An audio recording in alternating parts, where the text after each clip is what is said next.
الویس پریسلی با صدای قوی و استعداد درخشان به عنوان پادشاه راکن رول به شهرت رسید و با اجراهایش همچون درخشش خورشید قلب هر شخصی را فتح می‌کرد.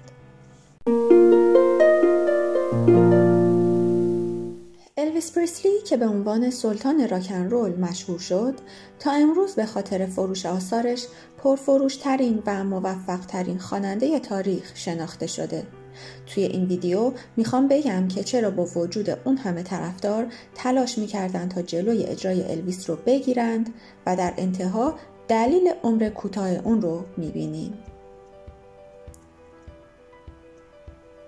روز 8 ژانویه سال 1935 در خانواده 2 نفره آقای ورنون پریسلی یه دوقلوی پسر به دنیا اومدن، الویس و نیم ساعت بعد جس گارون. متاسفانه برادر کوچکتر در زمان تولد از دنیا میره و طبیعتاً این اتفاق خیلی مادرشون رو تحت تاثیر قرار میده.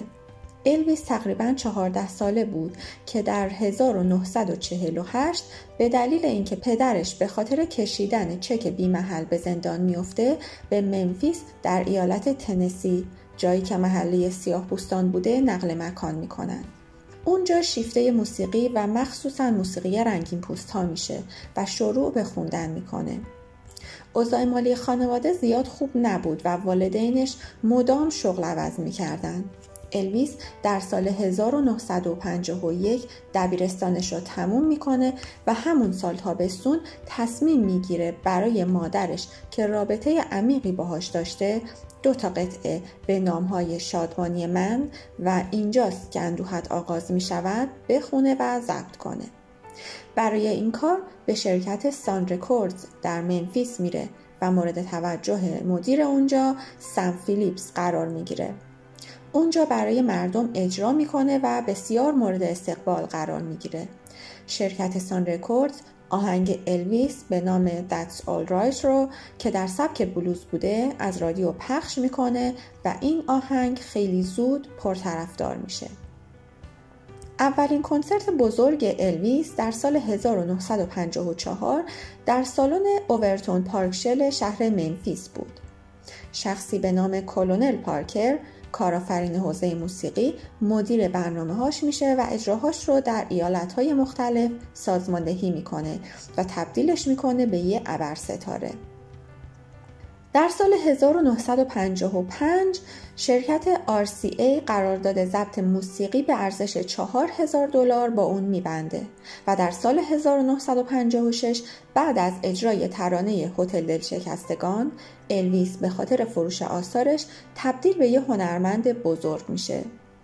هتل دلشکستگان نخستین ترانه صدرنشین الویس پریسلی و پرفروشترین ترانه سال 1956 شد و در جدول 500 ترانه برتر تاریخ در مجله رولینگ استون در مقام 45 جای گرفت. حتی مجله آنکات اجرای این ترانه رو دومین رویداد فرهنگی بزرگ در عصر موسیقی راکن رول دونست. لایک کنید و بقیه بیوگرافی رو گوش کنیم.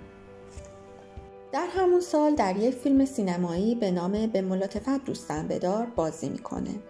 الویس از سال 1956 به بعد 45 ترانه میخونه که از هر کدوم بیش از 1 میلیون نسخه فروخته میشه. اون در 33 فیلم سینمایی هم بازی میکنه که اونها هم فروش‌های بی سابقه‌ای به دست میارند. مردم در کنسرت‌هاش جیغ می‌کشیدن و لذت می‌بردن. سبک لباس پوشیدن متفاوتش، رنگ‌هایی که برای لباسهاش انتخاب می‌کرد، سبک رقصیدنش، همه برای مردم عجیب و جذاب بود. یه جورایی نوآورانه بود و همه عاشق این هنرمند 182 سانتیمتری شده بودند.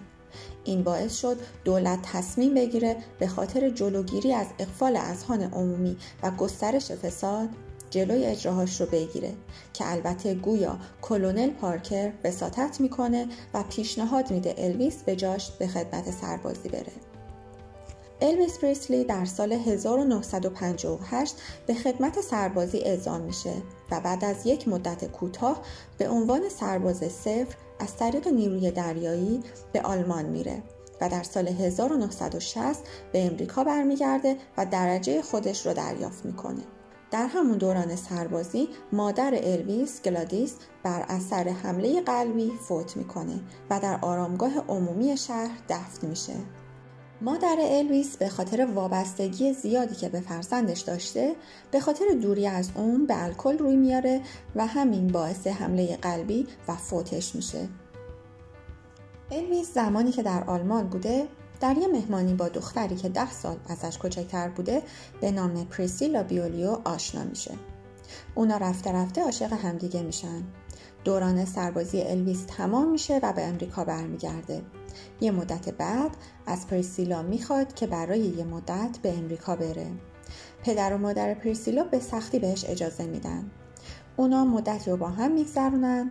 پریسیلا به آلمان برمیگرده و مدتی بعد وقتی 1 سال مونده بود تا پریسیلا فارغ التحصیل بشه، الویس از پدر و مادر پریسیلا درخواست میکنه که اجازه بدن دخترشون این سال آخر تحصیلاتش رو در منزل پدر الویس بگذرونه و قول داد که مانع قبول شدن و نمرات عالی پریسیلا هم نشه. پریسیلا فارغ التحصیل میشه. یه مدت بعد الویس ازش تقاضای ازدواج میکنه. باید اینو هم در نظر داشته باشیم که الویس در این مدتی که فیلم بازی می‌کرده با هنرپیشه‌های خانوم هم همبازی می‌شده و گاهی شایعه‌هایی هم در موردشون شنیده می‌شد و پریسیلا هم همه اینها رو می‌دیده و می‌شنیده. کمی بعد از ازدواج دخترشون لیزا ماری به دنیا میاد. تا انتهای ویدیو همراه من باشید تا یه مطلب جالب در مورد دختر و نوه الویس بهتون بگم. در سال 1971 وقتی فقط 36 سال داشت تونست جایزه دستاورد 1 عمر فعالیت هنری رو برنده بشه. از سال 1956 تا 1972 بهترین رکورد رو در ترانه‌های برتر با 36 ترانه داشت. در سال 1973 به خاطر فشارهای روانی که روی پریسیلا بود، پریسیلا رهاش میکنه و از هم جدا میشن و هرگز ازدواج نمیکنن. این اتفاق تاثیر بدی در روحیه الویس میگذاره و روی میاره به خوردن دارو. در همون سال در هاوایی یک کنسرت به نام آلوها فرام هاوایی اجرا میکنه که به طور زنده از تلویزیون اکثر کشورها پخش میشه. در اون زمان بیش از 1 میلیارد نفر اون رو تماشا میکنن و حتی در کتاب گینس هم این رکورد ثبت میشه. الویس بعد از جدایی گوشه‌گیر میشه. به خاطر داروهایی که برای درمان استفاده میکرده دچار اضافه وزن میشه. بالاخره در 16 آگوست 1977 وقتی فقط 42 سالش بوده در شهر منفیس پیکر اون رو در حمام خونش پیدا میکنن و اعلام میشه که به خاطر حمله قلبی فوت کرده، در حالی که قرار بود همون روز برای تور کنسرت جدیدش به پورتلند پرواز کنه. خبر درگذشت الویس شوک بزرگی به طرفداراش میده و هزاران نفر برای مراسم خاکسپاریش به منفیس میان. پیکر الویس در گریسلند دفن میشه و اونجا تبدیل به آرامگاه خانواده پریسلی میشه و جسد مادرش هم به اون آرامگاه منتقل میشه. الویس اونقدر بین مردم محبوب هست که طرفدارانش هنوز براش سالگرد تولد و وفات برگزار میکنن. در نهایت اینکه اولین ابرستاره راکن رول رکورد اجرای بزرگترین کنسرت جهان رو داره. اون 3 بار برنده جایزه گرمی و 14 بار نامزد دریافت این جایزه شد. تخمین زده شده که در طول فعالیتش 4.5 میلیارد دلار درآمد داشته. و نکته جالبی که در مورد لیزا ماری دختر الویس پریسلی میخواستم بگم اینه که اون 4 بار ازدواج میکنه. همسر دومش مایکل جکسون و همسر سومش نیکولاس کیج بوده. در ضمن دانیل رایلی کیو بازیگر هالیوود هم دختر لیزا ماری از همسر اولش هست. حالا توی کامنت برای من بنویسید کدوم آهنگ الویس پریسلی رو بیشتر از همه دوست دارید و یا کدوم یکی از فیلم‌هاش رو دیدید. ممنون که تا اینجا همراه من بودید.